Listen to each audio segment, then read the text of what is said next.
Astaghfirullah. Bismillahirrahmanirrahim. Assalamualaikum warahmatullahi wabarakatuh. Alhamdulillah wassalatu wassalamu ala rasulillah wa ala alihi wa sahbihi wa mawalah wa la hawla wa la quwwata illa billahi wa ba'd.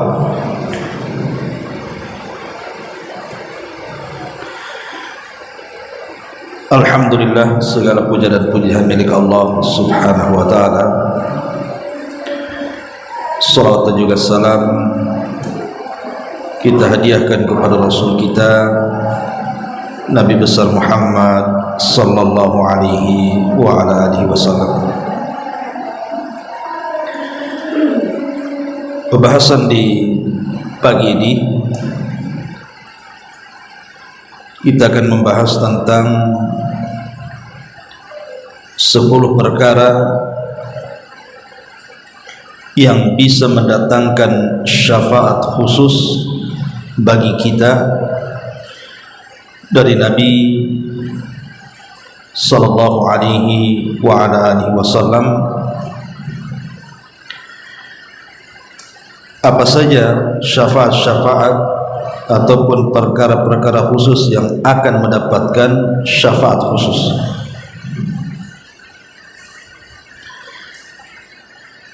Ma'asyiral muslimat yang dimuliakan Allah subhanahu wa ta'ala, sering saya ulang-ulang bahwa yang bisa menyelamatkan manusia kelak pada hari kiamat salah satunya adalah syafaat dan juga rahmat dari Allah subhanahu wa ta'ala. Lah ada syafaat-syafaat khusus pada hari kiamat yang bisa menyelamatkan kita karena amalan-amalan khusus yang kita lakukan di dunia. Saya ulangi, ada syafaat-syafaat khusus yang akan menyelamatkan kita dikarenakan amalan-amalan khusus yang kita lakukan di dunia.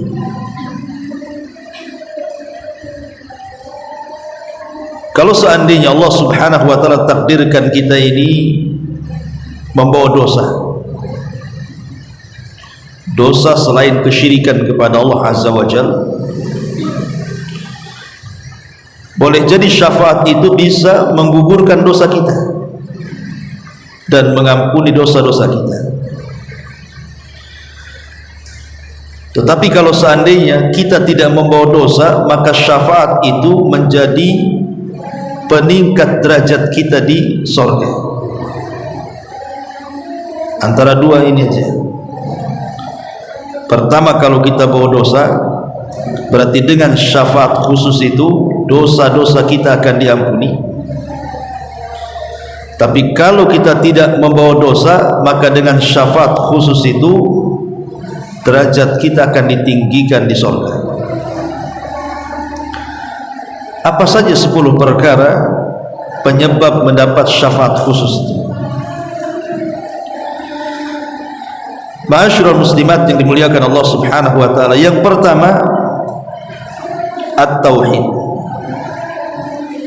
bertauhid kepada Allah subhanahu wa ta'ala. Di dalam Al-Quran surah At-Taubah ayat 113, Allah subhanahu wa ta'ala berfirman,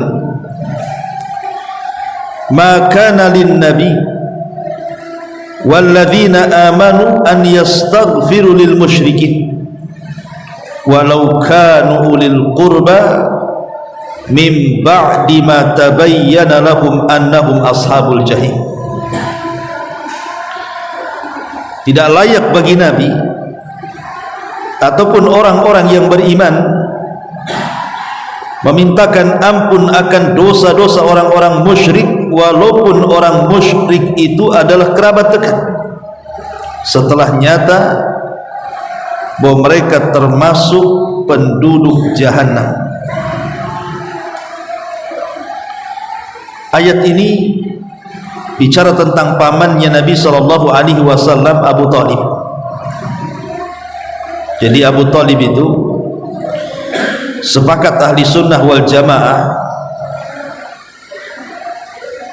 mengatakan bahwa meninggal dalam kondisi kafir, kecuali orang-orang Syiah. Mereka mengatakan Abu Talib itu muslim. Tapi kita ahli sunnah berdasarkan hadis-hadis yang sahih bahwa Abi Talib itu meninggal dalam kondisi kafir, karena semenjak dia hidup sampai dia wafat, dia tidak mau mengucapkan 2 kalimat syahadat. Sementara Abu Talib ini orang yang paling berjasa dengan Nabi SAW, bahkan jasanya diakui dan dicatat dalam sejarah, sehingga meninggalnya Abu Talib ini menyisakan kesedihan kepada Nabi SAW, dan setiap hari Rasul meminta agar Allah mengampuni dosa-dosanya. Tetapi Allah Subhanahu wa ta'ala tolak permintaan Nabi dan diturunkanlah surah At-Taubah ayat 113 ini. Tidak layak bagi seorang Nabi dan orang-orang yang beriman untuk memintakan ampun akan dosa orang-orang musyrik walaupun mereka kerabat dekat. Tentu setelah jelas bahwa mereka termasuk penduduk jahim atau jahannam. Dari sini kita tahu bahwa Nabi SAW tidak bisa menolong Abu Talib untuk mengeluarkan Abu Talib dari neraka, karena syafaat itu adalah pertolongan dari Allah Subhanahu wa ta'ala agar kita tidak masuk neraka, atau minimalnya tidak dikekalkan di neraka. Tapi Abi Talib masuk neraka dan dikekalkan di neraka karena dia mati kafir masalahnya. Walaupun kita tidak ragu bahwa Nabi SAW meminta kepada Allah agar diringankan azabnya, tapi hanya itu saja yang didapat Abu Talib. Dia hanya mendapatkan keringanan azab saja, tapi tidak bisa keluar dari neraka. Karena keyakinan kita bahwa orang kafir kalau masuk neraka tidak akan keluar lagi. Ma'asyiral muslimat yang dimuliakan Allah Azza wa Jalla, dari sini pendalilannya adalah bahwa ketika seseorang kemudian mendatangkan kesyirikan dan tidak mentauhidkan Allah, maka dia tidak akan mendapatkan syafaat khusus pada hari kiamat. Dan itu juga dengan sangat jelas dijelaskan dalam surah Al-Mudaththir ayat 48, di mana Allah mengatakan fama tanfa'uhum syafa'atus syafi'in, maka tidak bermanfaat syafaat siapapun yang berikan syafaat kepada mereka. Kenapa? Karena orang-orang itu kufur kepada Allah Azza wa Jalla. Orang yang kufur tidak akan mendapatkan syafaat dari Allah Subhanahu wa ta'ala. Adapun dalam hadis Nabi SAW secara tegas adalah hadis Abi Hurairah radhiyallahu anhu. Jadi satu hari Abu Hurairah ini bertanya kepada Nabi SAW, "Ya Rasulullah, man as'adun nas bi syafa'atika yaumal qiyamah?" Rasul, siapa yang paling bahagia manusia dengan syafaatmu pada hari kiamat? Maka Nabi SAW mengatakan, laqad dhanantu ya Aba Hurairah alla yas'aluni an hadzal hadithi ahada awwala minka. Saya sangka wahai Abu Hurairah, tidak ada orang bertanya seperti ini kecuali engkau. Kemudian Nabi SAW mengatakan, baik ku jawab wahai Abu Hurairah, karena engkau memiliki semangat untuk belajar hadis. Kata Nabi SAW, as'adun nas bi syafaati yaumal qiyamah man qala la ilaha illallah khalisan min qalbihi aw min nafsihi. Manusia yang paling bahagia dengan syafaat pada hari kiamat adalah orang yang mengucapkan la ilaha illallah penuh dengan keikhlasan dalam hatinya atau dalam jiwanya. Kemudian juga Nabi SAW mengatakan likullin nabi da'watun mustajabah fata'ajjala kullu nabiyyin da'watahu wa inni ikhtaba'tu da'wati syafa'atan li ummati yaumal qiyamah fahiya na'ilatun insyaallah man mata min ummati la yusyrik billahi syai'an. Kata Nabi, setiap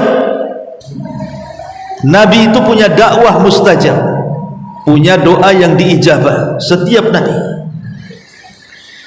Tetapi semua para Nabi, mereka keluarkan doa-doa itu di dunia, kecuali aku, kata Rasul, aku simpan doa itu untuk kelak di akhirat sebagai syafaat untuk umatku. Maka umatku akan mendapatkan syafaatku insyaallah jika Allah berkehendak. Tapi syaratnya, barang siapa yang meninggal dari umatku dan dia tidak menyekutukan Allah sedikit pun. Ini pun hadis yang jelas tentang bahwa tauhid adalah penyebab syafaat terbesar yang akan diperoleh seorang mukmin pada hari kiamat. Yang kedua, qiraatul Quran, membaca Al-Quran. Nabi SAW mengatakan, iqra'ul Qur'ana fa innahu ya'ti yaumal qiyamati syafi'an li ashabi. Bacalah Al-Quran, karena sesungguhnya Al-Quran itu akan datang pada hari kiamat dan akan memberikan syafaat kepada siapapun yang membacanya. Terutama kalau ibu mau menghafal Quran, maka hafalah surah Al-Baqarah ataupun surah Al-Imran. Jadi kalau ingin mendapatkan syafaat lebih khusus lagi dari bacaan Quran adalah sering-seringlah membaca surah Al-Baqarah atau surah Al-Imran. Karena Nabi SAW mengatakan, iqra'u zahrawainil baqarata wal imran fa innahuma ta'tiyani yaumal qiyamah ka'annahuma ghamamatan tuhajani an ashabihima. Karena nanti pada hari kiamat orang-orang yang mereka membaca Al-Baqarah dan Al-Imran akan datang kepada Allah Subhanahu wa taala seperti dua awan yang berada di atas kepala, dan keduanya akan berhujah di hadapan Allah agar kita diselamatkan. Jadi secara ataupun syafaat khusus yang akan diperoleh dengan amalan khusus pada hari kiamat, yang kedua adalah membaca Al-Quran.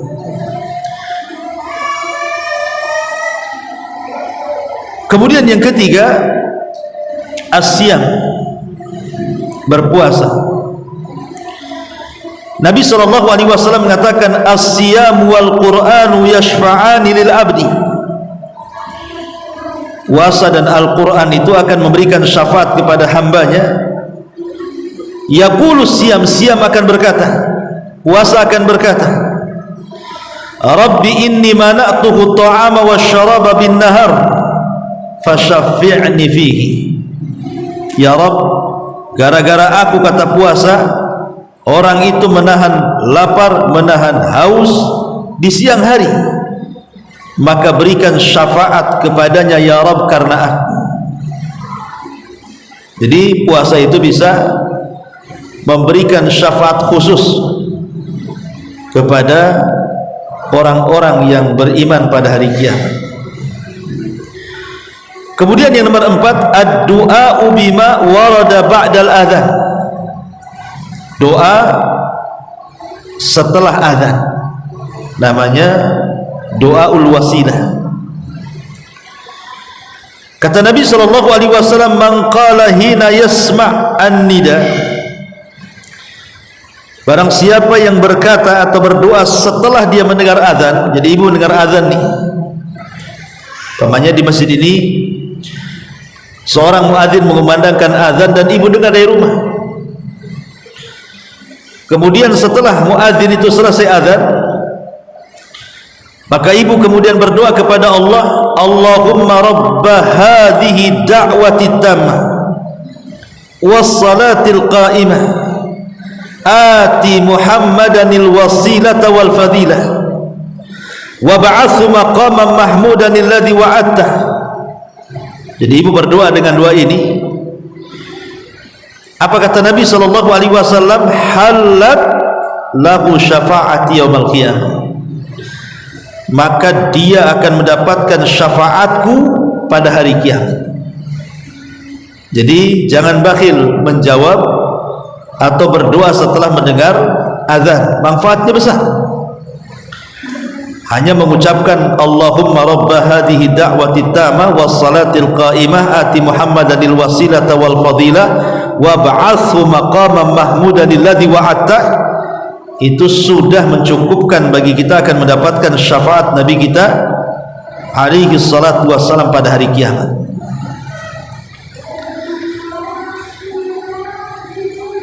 Kemudian yang nomor 5, Subnal Madinata was sabru ala al-la'waiha, as-sabru ala al-la'waiha wal mautu biha. Menetap di kota Nabi, menetap di kota Madinah, dan dia sabar dengan ujian-ujian yang ada di dalamnya. Kemudian dia meninggal di situ. Jadi tinggal di Madinah, sabar dengan ujiannya, dan dia meninggal di situ. Dan itu dijelaskan dari hadis Abi Sa'id Maula Al-Mahri. Nabi SAW mengatakan, la yasbiru ahadun ala la'waiha fayamutu illa kuntu lahu syafi'an aw syahidan yaumal qiyamah idza kana muslimah.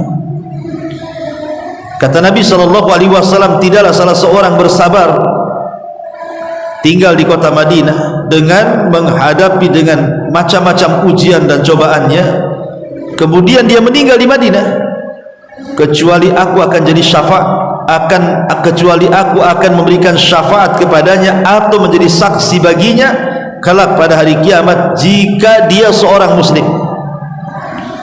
Jika dia seorang muslim.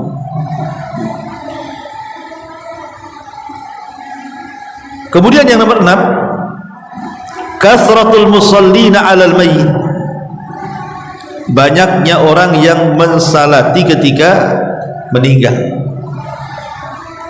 Makanya pentingnya Bu, seseorang itu harus banyak teman dari teman-teman yang soleh atau soleha, supaya ketika kemudian kita Allah takdirkan meninggal, mereka mau menyolatkan kita.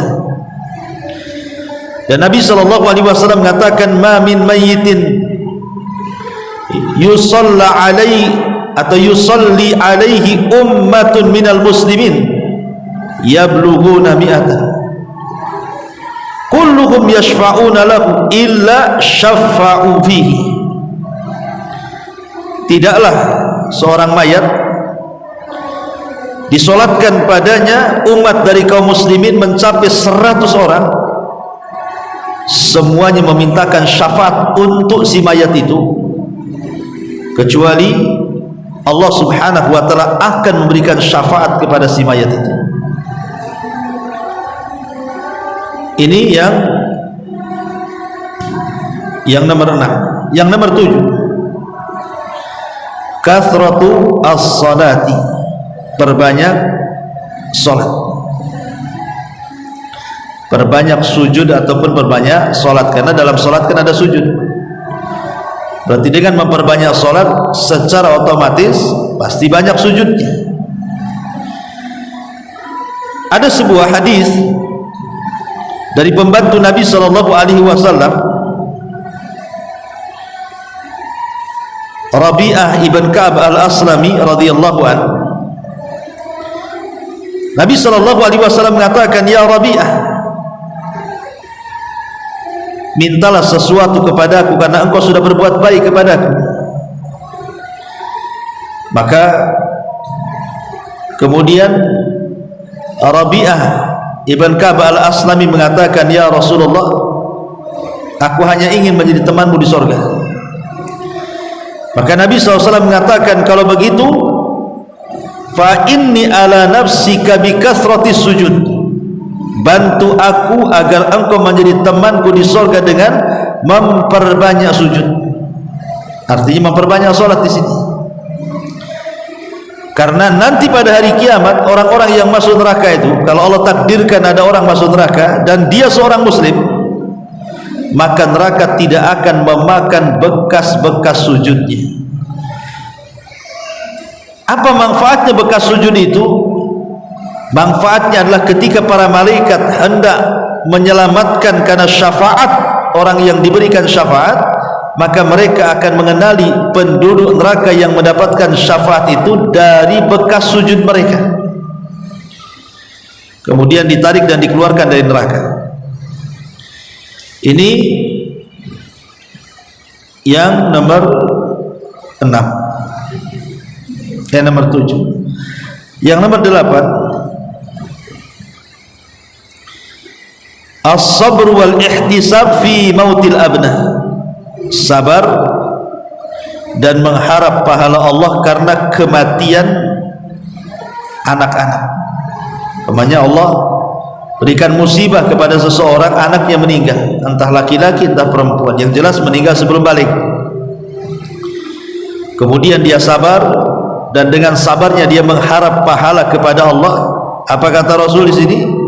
Ma min muslimin, ma min muslimaini yamutu bainahuma salasatu awladin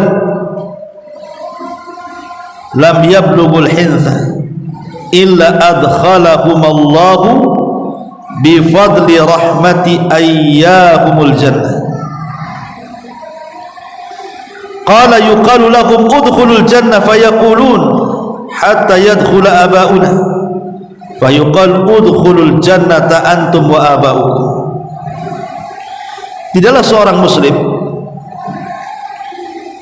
meninggal 3 anaknya dan 3-tiganya belum balik, kecuali Allah akan masukkan dia kepada surga dengan rahmat Allah Azza wa Jalla. Kemudian anak-anak yang meninggal sebelum balik itu akan diberdirikan di depan pintu surga, dan Allah katakan, masuklah kalian. Maka anak-anak itu tak mau masuk surga dan mengatakan, tidak, sampai bapak-bapak kami ikut masuk juga ke dalamnya. Maka Allah katakan, kalau gitu masuklah kalian, ajaklah kedua orang tua kalian masuk surga. Masyarul muslimat yang dimuliakan Allah Azza wa Jalla, lihat bagaimana keutamaan orang yang punya anak kemudian Allah takdirkan meninggal dan dia sabar dan mengharap pahala Allah karena musibah yang menimpanya. Maka boleh jadi anak-anak itu akan jadi syafaat khusus bagi orang tuanya pada hari kiamat. Kemudian juga yang nomor 9, musahabatu ahlil iman. Musahabatu ahlil iman, berteman dengan orang-orang yang baik, berteman dengan orang-orang yang soleh atau solehah. Karena sering sudah saya katakan, Bu, bahwa kelak pada hari kiamat setelah orang-orang itu masuk ke dalam surga, kemudian mereka berjumpa dengan teman-teman semasa di dunia yang masuk surga, kemudian mereka kehilangan teman yang di dunia, mungkin ngaji bareng, ke masjid bareng, ibadah bareng, kok nggak ada gitu. Maka mereka akan bertanya, di mana sih dia? maka dikatakan di neraka. Maka penduduk sorga yang sudah di sorga itu mengatakan, ya Rabb, la taktamilu ladzati hatta tukhrijahu. Ya Rabb, jangan kau sempurnakan kelezatan nikmat kami di sorga sampai kau keluarkan temanku yang ada di neraka itu. Menunjukkan bahwa teman yang baik itu menolong bukan hanya di dunia sampai ke akhirat, gitu maksudnya. Makanya Hasan Al-Basri rahimahullahu ta'ala mengatakan, istaghfiru min sahibikumul salih fa innahu yanfa'ukum yaumal qiyamah. Perbanyak oleh kalian teman-teman yang baik, karena teman-teman yang baik itu akan bermanfaat bagi kalian sampai ke akhirat. Dan yang terakhir adalah memperbanyak sholawat. Memperbanyak sholawat kepada Nabi sallallahu alaihi wa ala alihi wasallam. Jadi memperbanyak sholawat, kata Nabi SAW, barang siapa yang bersolawat di pagi hari 10 kali dan di sore hari 10 kali, maka dia akan mendapatkan syafaat pada hari kiamat. Jadi kalau ibu di pagi-pagi, ya antara jam 6 gitu ya, habis subuh, pagilah Allahumma sholli ala Muhammad, Allahumma sholli ala Muhammad, Allahumma sholli ala Muhammad, Allahumma sholli ala Muhammad, Allahumma sholli ala Muhammad, sampai 10 kali. Kemudian sore hari gitu lagi, Allahumma sholli ala Muhammad, Allahumma sholli ala Muhammad. Atau kalau ingin lebih baik lagi, ya pakai salat Ibrahimiyah, Allahumma sholli ala Muhammad wa ala ali Muhammad kama shallaita ala Ibrahim wa ala ali Ibrahim innaka Hamidum Majid. Terus balik lagi sampai 10 kali, pagi 10 kali, sore 10 kali. Maka Nabi mengatakan, maka dia akan mendapatkan syafaat pada hari kiamat. Inilah diantara 10 penyebab mendapatkan syafaat khusus pada hari kiamat. Ma'asyiral muslimat yang dimuliakan Allah Azza wa Jalla. Tetapi harus diingat bahwa ada 5 perkara lagi yang justru akan menghalangi syafaat kita pada hari kiamat. Maka hindari 5 perkara ini, karena justru 5 perkara ini akan mengakibatkan kita tidak akan mendapatkan syafaat pada hari kiamat. Yang pertama, at-talabbus bisyirki. Orang yang banyak melakukan kesyirikan, karena syirik itu lawan daripada tauhid.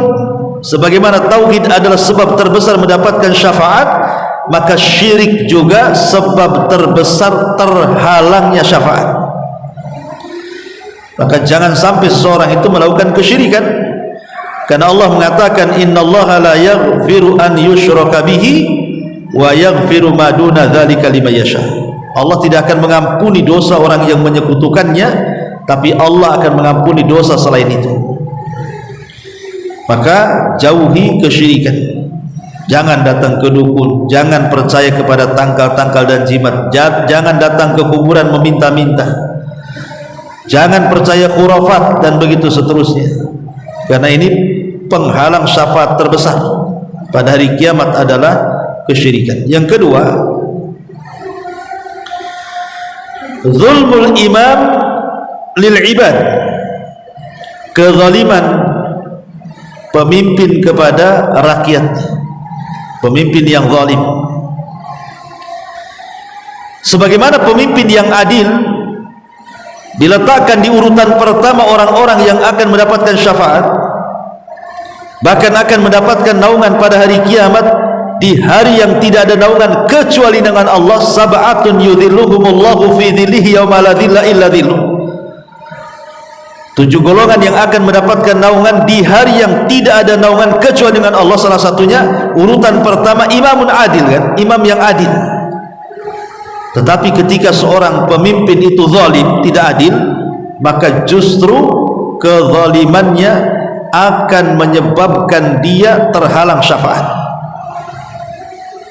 Jadi risikonya besar, Bu, jadi seorang pemimpin itu risikonya besar. Kalau dia tidak adil, terhalang syafaat Nabi. Kemudian yang ketiga, al-ghulu fiddin, melampau dalam agama. Melampau dalam agama, seperti orang-orang Khawarij. Mereka mudah mengkafir-kafirkan di luar kelompoknya. Orang-orang Khawarij itu mengkafirkan orang-orang di luar kelompoknya, dan berawal dari pengkafiran berakhir dengan pengeboman, pembunuh diri. Itulah Khawarij, teroris, ya. Ini yang ketiga. Dan yang kedua dan yang ketiga ini berdasarkan hadis Nabi sallallahu alaihi wasallam, sinfani min ummati lan tanalahum syafaati yaumil qiyamah. Dua kelompok, kata Rasul, dari umatku tidak akan mendapatkan syafaat pada hari kiamat. Imamun zalim, imam yang zalim, wa kullu ghalin marik, dan setiap yang ekstrim, yang melampau dari agama ini.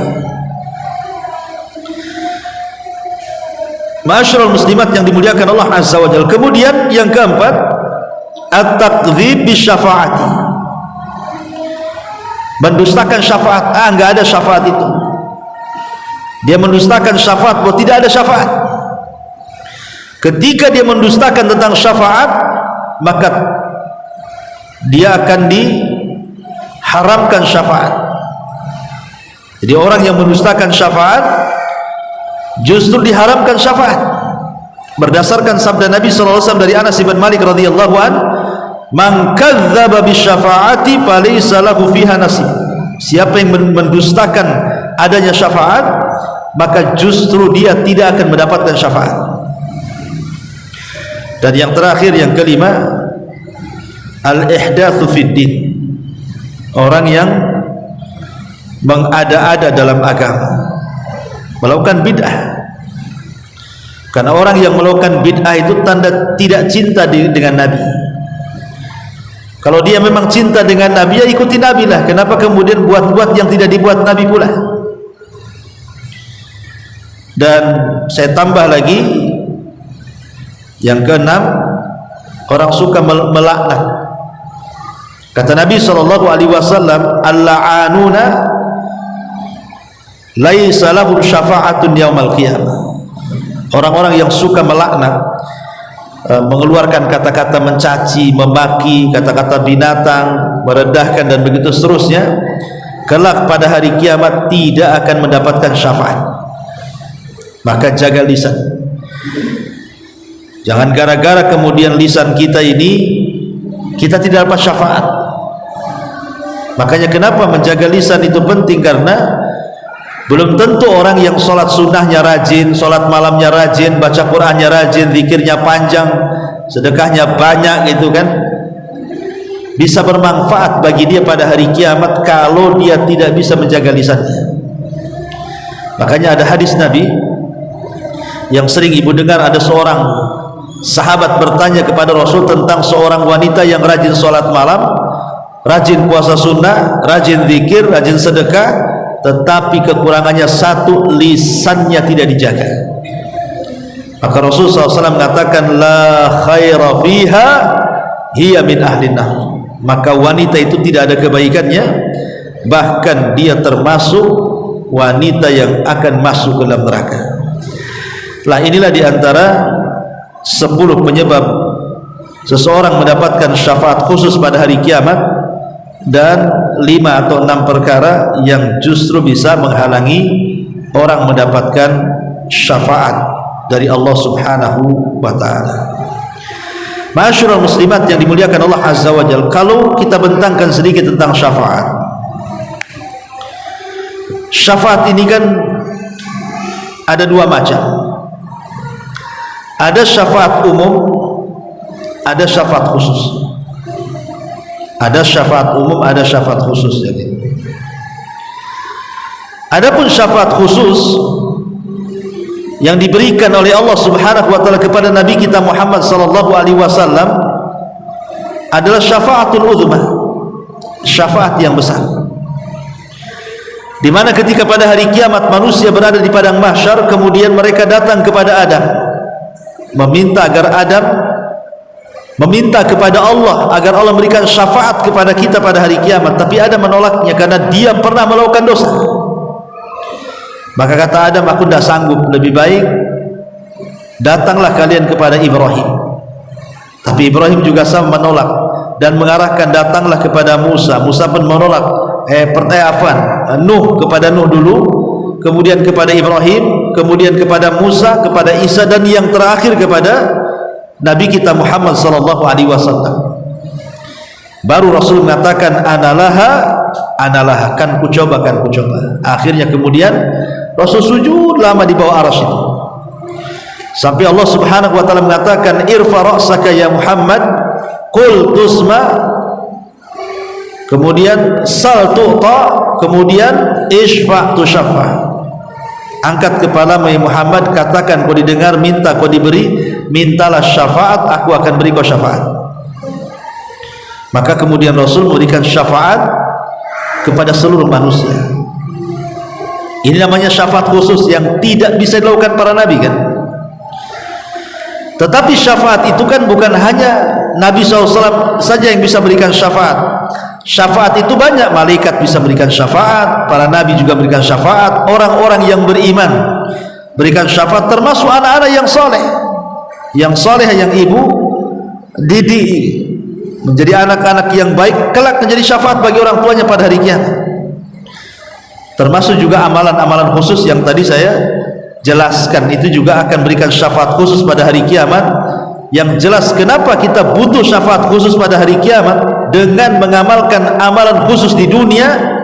Sebab kalau kita bawa dosa dan kita mendapatkan syafaat, boleh jadi dosa itu akan digugurkan. Dan kalau kita tidak membawa dosa, boleh jadi dengan syafaat khusus itu kita akan diangkat derajat di surga Allah Subhanahu wa taala. Wallahu a'lam bishawab. Ini diantara penjelasan tentang syafaat khusus dengan amalan khusus pada hari kiamat. Baik, sampai di sini kita buat dan jawab. Silahkan kalau ada bertanya.